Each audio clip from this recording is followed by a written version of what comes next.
So in this video we're going to talk about the Squier Contemporary Jazzmaster, and I have some opinions. First things first, let's do the specs.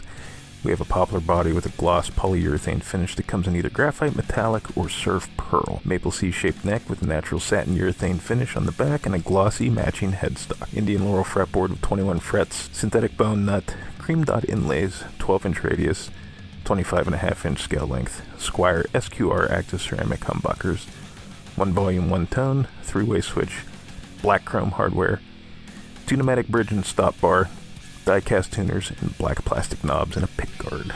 So I have some grievances with Fender and the Jazzmasters, and if you haven't seen that video, I'll summarize. I like the shape. I hate the lack of options. If you want a fixed bridge Jazzmaster, you have 3 options: the Squier Affinity, the Squier Contemporary, or the Jim Root Signature models. Why Fender doesn't offer something in the Player series is beyond me, and frankly it's incredibly stupid, but I digress. The Squier Contemporary Jazzmaster is not a bad guitar per se. It plays good, it feels good, the construction feels solid. The SQR pickups sound pretty good and not unlike an EMG 81 or an 85. These pickups are different than the active pickups in the Squier Contemporary Stratocasters though. I have swapped them out with EMG 81 and 60 sets in the past, and the sound's pretty comparable. I tested them against another Jazzmaster with an EMG headset, and again, comparable. There is a noticeable tonal difference, but for the average person, they would likely just assume you're playing EMGs. I would leave these pickups in and be fine with the guitar, and the satin neck feels great and fast, and the 12-inch radius is good for lead players or for big bends and wide vibrato. Almost a shredder guitar. I say almost, because for a guitar that is labeled as contemporary, there are some things that hold it back. First and foremost, while it doesn't hurt my use of the guitar, not having 24 frets seems like a stupid move. 24 frets is a pretty contemporary feature, and the neck pickup is offset to accommodate more than the 21 frets that it comes with. I've played 21 and 22 fret guitars my whole life, so again, not an issue for me, but it's worth pointing that out. It seems kind of counterproductive to the contemporary marketing of the guitar. The tuners suck, even for Squier. I'm not sure what the gear ratio is, but they slip and they're just not great. I haven't upgraded them yet because I wanted to review the guitar as is, but I do plan to swap them out. The only thing that's disappointing is I probably won't be able to find a set of tuners that will match the black chrome with a bridge and tailpiece, which are serviceable, but I'll have to likely swap those out too. As a mod platform, I guess it depends on how you look at it. I would argue that the less expensive Squier Affinity Jazzmasters are better suited towards modding, as your upfront cost for the guitar is going to be less.